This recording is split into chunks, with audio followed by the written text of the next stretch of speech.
तो हेलो दोस्तों, relies study पर आपका स्वागत है। तो कैसे हो सभी को मेरा नमस्कार। तो चलो आज एक और हम टॉपिक लेके आए हैं आपके एग्ज़ामों के लिए। CGL CSL MTS state exam police और PCS के लिए वेरी वेरी इंपॉर्टेंट हो जाती है एक रात, जो कि हमने 20 प्रश्नों की सीरीज चला रखी है। अगर आपने चैप्टर भी क्लियर कर लिए हैं तो इसको भी आप लगा सकते हो प्रैक्टिस सेट के तौर पे भी, और वैसे भी आपको ये बहुत ही लाभदायक होगी वीडियो।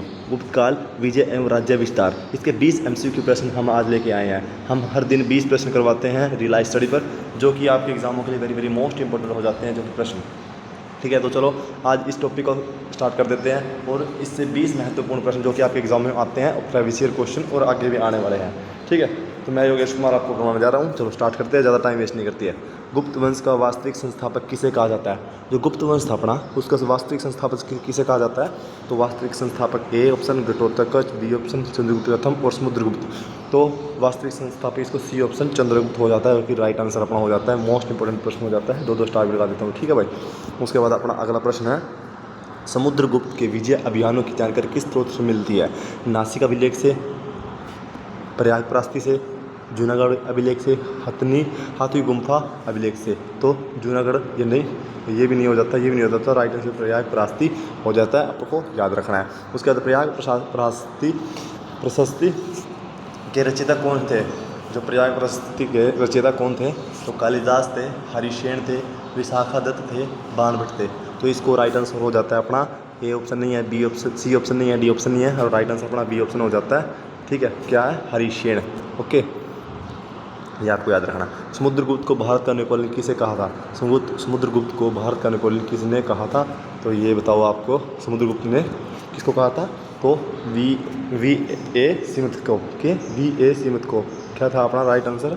वी ए सिमत को बताया था। ओके, राइट आंसर अपना हो जाता है ये। समुद्रगुप्त भारत का नेपोलियन किसे कहा था? तो वी ए सिमत ने कहा था। ठीक है, उसके बाद अगला प्रश्न है, एक सेकेंड, चलो। समुद्रगुप्त ने दक्षिण भारत में कितने राजाओं को पराजित किया था? दक्षिण भारत में 12 राजाओं को पराजित किया था। ये अपना देखी गया प्रश्न, कितने को? 12 को पराजित किया था। ओके, उसके बाद समुद्रगुप्त का दरबारी कवि कौन था? समुद्रगुप्त का दरबारी कवि था हरिशेन। समुद्रगुप्त का दरबारी कवि था हरिशेन। ओके, ये आपको याद रखना है। ठीक है, छठा प्रश्न हो जाता है अपना। 7वां प्रश्न, समुद्रगुप्त ने कौन सा वैदिक यज्ञ किया था? अगर आपको वीडियो पसंद आ रही है तो वीडियो को लाइक सब्सक्राइब शेयर करना, और अपने दोस्तों में शेयर करना जो कि इन एग्जामों की साथ तैयारी करें। CGL CSL MTS state exam में पुलिस और भी अन्य नौकरियों की। समुद्रगुप्त ने कौन सा वैदिक यज्ञ किया था? समुद्रगुप्त जब था तो उसने कौन सा वैदिक यज्ञ किया था? तो राजसूय यज्ञ, वाजपेयी यज्ञ, अश्वमेध और अग्निष्ट। तो ये कौन सा किया था? ये अपना हो जाता है जो कि अश्वमेध यज्ञ इसने संपूर्ण किया था। ओके, उसके बाद समुद्रगुप्त की स्वर्ण मुद्राओं पर किस यज्ञ का उल्लेख मिलता है? तो ये भी अपना राइट आंसर है, अश्वमेध ही हो जाता है। ठीक है, अश्वमेध यज्ञ का ज़्यादा उल्लेख मिलता है। ओके, उसके बाद चंद्रगुप्त द्वितीय ने किस शासक को हराकर पश्चिमी भारत पर अधिकार किया था? तो कुषाण को, शक को, हुण को और शातवाहन को। तो शक को हराया था। ठीक है, किसको हराया था? शक को हराया था, ये आपको याद रखना है। ओके, उसके बाद अपना अगला आंसर है, क्वेश्चन है, समुद्रगुप्त की स्वर्ण मुद्राओं पर किस यज्ञ का उल्लेख मिलता है?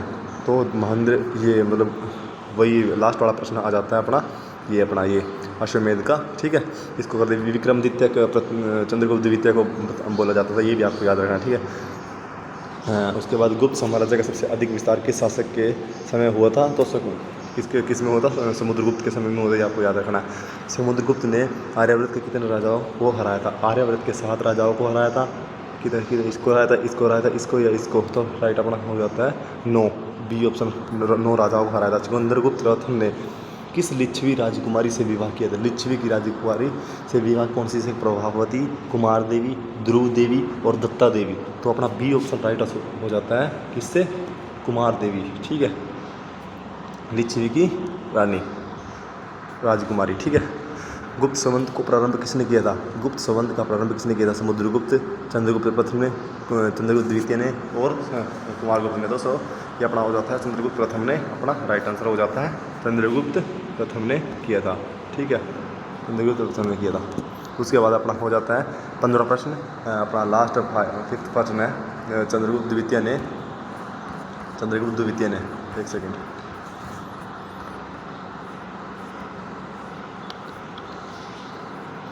ये थोड़ा नीचे चला जाता है, इसको क्या था? पायन भारत की शासनकाल में उज्जैन। चंद्रगुप्त द्वितीय ने दूसरी राजधानी कहाँ बनाई थी? तो उज्जैन को बनाई थी। आपको दिख गया प्रश्न का आंसर, ठीक है, अपना राइट आंसर हो जाता है। उसके बाद पायन भारत के किसके शासनकाल में आया था? समुद्रगुप्त के, चंद्रगुप्त प्रथम के, चंद्रगुप्त द्वितीय के और कुमारगुप्त के। तो ये चंद्रगुप्त द्वितीय के समय में आया था। आपको याद रखना। गुप्त काल में पश्चिमी समुद्री व्यापार पर नियंत्रण किस विजय के बाद स्थापित हुआ था? हुण, शक, कुषाण और वाकटक विजय। तो ये जो शक विजय थी इस पे हुआ था। अपना राइट आंसर शक हो जाता है, बी ऑप्शन। ओके, ये आपको याद रखना है। ओके, उसके बाद अपना 18 प्रश्न। स्कंदगुप्त ने किस विदेशी को आक्रमण को रोका था? स्कंदगुप्त ने किस विदेशी आक्रमण को रोका था? यूनानी को, शक को, हुण और अरब का। तो हुणों को रोका था, ये आपने याद रखना है। उसके बाद गुप्त साम्राज्य का विस्तार पूर्व में कहाँ तक था? गुप्त बंगाल तक था। ये भी आपको अच्छे से याद रखना है भाई। उसके बाद अपना लास्ट अंतिम प्रश्न है, गुप्त काल को भारतीय इतिहासकार का क्या कहा जाता है? गुप्त काल को क्या कहा जाता है? स्वर्ण युग। ठीक है, क्या कहा जाता है? स्वर्ण युग कहा जाता है। ये भी आपको अच्छे से याद रखना है, ठीक है। राइट आंसर अपने आज के 20 प्रश्न हो चुके हैं, जो कि आपको याद रखना है अच्छे से कंप्लीट। उसके बाद क्विक रिवीजन, इसको हम कर देते थोड़ा कि इसको क्विक रिवीजन 1 मिनट में। चलो, गुप्त वंश का वास्तविक संस्थापक किसे कहा जाता है? गुप्त वंश का वास्तविक संस्थापक किसे कहा जाता है? गुप्त वंश का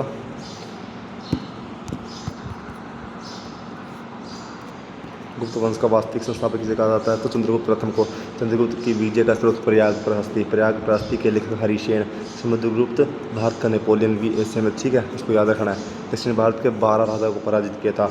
आर्यभट्ट के 9 राजाओं को पराजित किया था। अश्वमेध यज्ञ को समुद्रगुप्त ने किया था, ठीक है। उसके बाद चंद्रगुप्त द्वितीय के विक्रमादित्य बोला जाता है। शकों का विनाश चंद्रगुप्त द्वितीय ने किया था। दूसरी राजधानी कौन थी? उज्जैन थी। फायन आया था चंद्रगुप्त द्वितीय के समय में। हुणों का हराया था स्कंदगुप्त ने।